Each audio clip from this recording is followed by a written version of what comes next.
Hello friends, welcome to Arusuvai Sappaadu. நாம இன்னைக்கு பார்க்க போற டிஷ் வந்து ரொம்ப டேஸ்டான ஒரு ஈவினிங் ஸ்நாக் தான் பண்ண போறோம். வெஜிடபிள் மோமோஸ். மோமோஸ் பண்றதுக்கு நம்ம முதல்ல 2 கப்ல மைதா மாவு எடுத்துக்கலாம். மைதா மாவு உங்களுக்கு வேண்டாம் அப்படின்னா நீங்க கோதுமை மாவுல கூட பண்ணிக்கலாம். அது கூட நல்ல டேஸ்டா தான் இருக்கும். இதுக்கு தேவையான சால்ட் சேர்த்துக்கலாம்.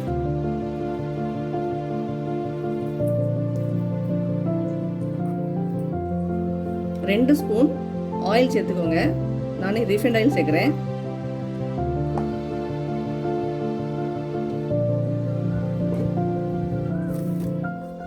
சேர்த்துட்டு எல்லாம் நல்லா மிக்ஸ் பண்ணிவிடும்.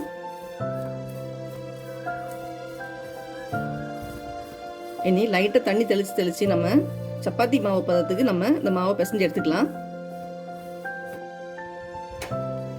மாவு நல்லா சாஃப்டாக பிசைஞ்சு எடுத்துட்டோம். இது போதும். இப்போ நம்ம இது ஒரு ஈரமான துணியை அது மேலே போட்டு நல்லா கவர் பண்ணி ஒரு 1/2 hour ஊற வச்சிடலாம். 1/2 hour கழிச்சு நம்ம மோமோஸ் பண்ண ஆரம்பிச்சிடும். மோமோஸ் பண்ணுறதுக்கு நம்ம மாவு முதல்ல பிசைஞ்சு நல்லா ஒரு 1/2 hour ஊற வச்சுருக்கோம். அதுக்குள்ளே நம்ம உள்ளே வைக்கிற ஸ்டஃபிங்குள்ளே காய்கறியை பார்த்துடலாம். அன்னைக்கு 1 கப்பு கேபேஜ் எடுத்துருக்கேன், 1 கப்பு கேரட்டு துருவி எடுத்துருக்கேன், ஒரு 2 பெரிய வெங்காயத்தை நல்லா பொடியாக கட் பண்ணி எடுத்துருவேன், ஒரு 3 பச்சை மிளகாய் நல்லா பொடியாக கட் பண்ணி எடுத்துருவேன், 1 ஸ்பூன் இஞ்சி பொடியாக கட் பண்ணி எடுத்துருக்கிறேன், 1/2 ஸ்பூன் கார்லிக் பூடு எடுத்துருக்கேன், அதே மாதிரி பொடியாக கட் பண்ணி எடுத்துருக்கிறேன். இப்போ நம்ம ஸ்டஃபிங் பண்ண ஆரம்பிச்சிடலாம். அதுக்கு ஒரு கடாயை காய வச்சுக்கோங்க. அடுப்பில் வச்சுட்டு கொஞ்சமாக ஆயில், தேவையான அளவு கொஞ்சமாக ஆயில் சேர்த்துக்கலாம். ஆயில் கொஞ்சம் ஹீட் ஆனோன்னா முதல்ல நம்ம இஞ்சி பூடு போட்டுடலாம். அதில் போட்டு லைட்டாக வதக்கிக்கோங்க. லைட்டாக வதங்கினா போதும், ரொம்ப ஃப்ரை பண்ண வேண்டாம். அது கூட நம்ம கட் பண்ணி வச்சுருக்க வெங்காயத்தை ஆட் பண்ணிடலாம். 1 கப் வெங்காயம்,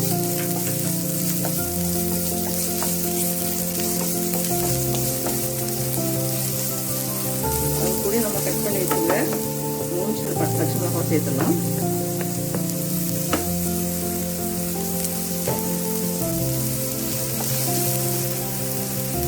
தேவையான உப்பு சேர்த்துலாம். இப்போ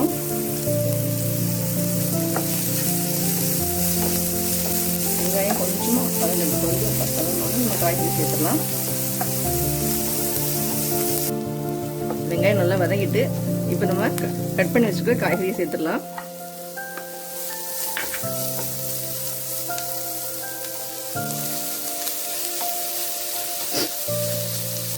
நான் 2 காய்கறி சேர்க்கறதுனால தான் கொஞ்சம் காய்கறி நிறைய எடுத்துருவேன். நீங்கள் வந்து இதில் கேப்சிகம் சேர்த்துக்கலாம், நல்லா பொடியாக கட் பண்ணி கேப்சிகம் சேர்த்துக்கலாம், பீன்ஸ் சேர்த்துக்கலாம். என்ன காய்கறி உங்களுக்கு கையில் இருக்குதோ அந்த காய்கறி நீங்கள் நல்லா பொடியாக கட் பண்ணி இது மாதிரி நீங்கள் சேர்த்து பண்ணிக்கலாம். இப்போ காய்க்கு தேவையான உப்பு சேர்த்துக்கலாம். இது ஃபுல் பாயில் ஆக வேண்டாம், ஒரு 3/4 வேக்காடு வெந்தால் போதும். ஏன்னா நம்ம ஒரு 3/4 வேக்காடு வேக வச்சிட்டோம்னா நம்ம அப்புறம் வந்து ஸ்டீமில் வேக வைக்கிறதுனால மீதி அதில் வெந்துடும். அதனால் இதை ஃபுல்லாக வேக வைக்க வேண்டாம். காய்கறி எல்லாம் நல்லா ஒரு 3/4 வேக்காடு நல்லா வெந்துருச்சு. இப்போ நம்ம ஒரு 1/2 டீஸ்பூன் பெப்பர் தூள் சேர்த்துக்கலாம். கொஞ்சமாக பெப்பர் சேர்த்தா போதும். ஏன்னா நமக்கு ஏற்கனவே மிளகாய், பூடு, இஞ்சி எல்லாமே சேர்க்கறதுனால நல்ல காரமாக இருக்குது. அதனால் பெப்பர் கொஞ்சம் கம்மியாகவே சேர்த்துட்டு ஓகே, நமக்கு இப்போ ஸ்டஃபிங் ரெடி ஆகிட்டு அடுப்பை ஆஃப் பண்ணிடலாம். இப்போ நம்ம மோமோஸ் செய்ய ஆரம்பிச்சிடலாம். சப்பாத்தி கல்லில் கொஞ்சம் மாவை நீங்கள் ஸ்ப்ரெட் பண்ணிவிட்டு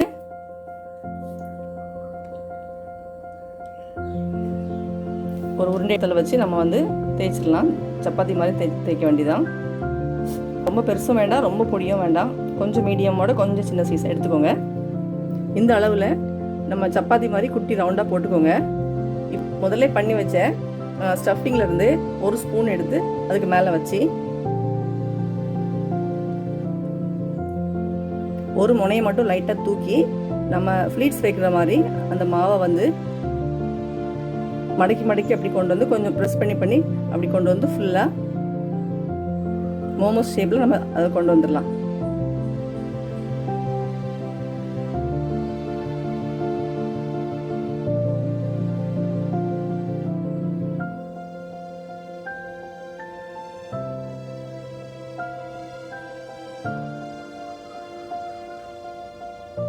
அவ்வளோதான். சென்டரில் உள்ளதை நம்ம இப்படி ப்ரெஸ் பண்ணோம்னா நல்ல டேஸ்டான மோமோஸ் ரெடி ஆகிடும். இதே போல் நம்மகிட்ட இருக்க மீதி மாவு எல்லாத்துலேயுமே இதே மாதிரி நம்ம செய்து வச்சுட்டு அப்புறம் நம்ம ஸ்டீமில் வேக வச்சுக்கலாம். மீதி மாவு எல்லாத்துலேயுமே நம்ம மோமோஸ் ரெடி பண்ணிட்டோம். இப்போ இதை நம்ம ஒரு ஸ்டீமரில் வச்சு நம்ம வேக வச்சு எடுத்துடலாம். லைட்டாக ஆயில் தடவிக்கோங்க.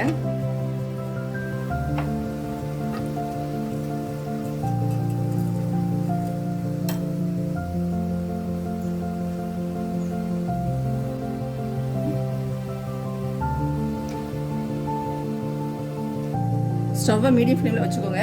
ஒரு 10 நிமிஷம் வேக வச்சு நம்ம எடுத்துடலாம். மோமோஸ் அடுப்பில் வச்சு நம்ம 10 நிமிஷம் ஆகிட்டு இப்போ அது ரெடி ஆகிட்டு ஓப்பன் பண்ணிடலாம். பாருங்கள், நல்லா வெந்துட்டு இந்த அழகாக வந்துடுது. நம்ம பண்ண மோமோஸ் ரெடி ஆகிட்டு மோமோஸ் நம்ம செய்து முடிச்சிட்டோம். இப்போ அதுக்கு ஒரு சட்னி பண்ணணும். அந்த சட்னி பண்ணுறதுக்கு ஒரு பேன் அடுப்பில் வச்சு ஒரு 2 டம்ளர் தண்ணி அதில் ஊற்றிக்கலாம்.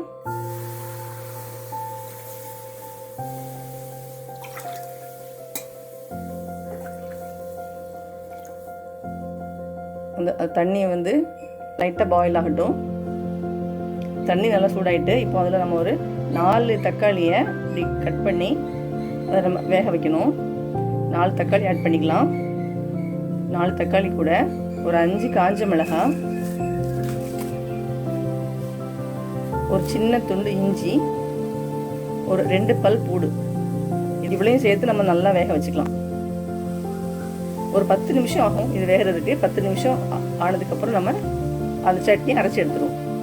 தக்காளி, வத்தல், இஞ்சி, பூடு எல்லாமே நல்லா வெந்துட்டு 10 நிமிஷம் கரெக்டாக ஆகிட்டு இப்போ நம்ம ஸ்டவ் ஆஃப் பண்ணிடலாம். ஆஃப் பண்ணி கொஞ்சம் ஆற வச்சுருங்க. ஆற வச்சு தக்காளி மேலே உள்ள தொலி எல்லாமே நம்ம கொஞ்சம் உரிச்சு எடுத்துருவோம். நல்லா ஆறிட்டு இப்போ தக்காளி மேலே உள்ள தொலி எல்லாமே நான் உரிச்சு எடுத்துட்டேன். இப்போ இதை அந்த தண்ணியோட சேர்த்து நம்ம மிக்ஸி ஜாரில் சேர்த்து நல்லா மைய நம்ம அரைச்சி எடுத்துக்கலாம்.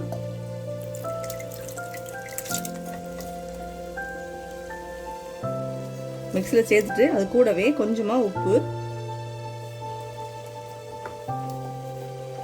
ஒரு பெரிய ஸ்பூன் 1 ஸ்பூன் சீனி சேர்த்துடலாம். சீனி சேர்த்து இது நல்லா மையா பேஸ்ட் அரைச்சி எடுத்துட்டு வந்துடுறேன். நல்லா அரைச்சி எடுத்துட்டோம். ரொம்ப தண்ணியாகவும் வேண்டாம், ரொம்ப கெட்டியாகவும் வேண்டாம், மீடியமில் இருந்தால் போதும். ஸ்வீட் பத்தாமல் இருந்துச்சுன்னா கூட கொஞ்சம் சுகர் போட்டு நீங்கள் ஃபஸ்ட்டு அரைச்சி எடுத்துடலாம். சுட ரொம்ப டேஸ்டான வெஜிடபிள் மோமோஸ் நம்ம ரெடி பண்ணிட்டோம்.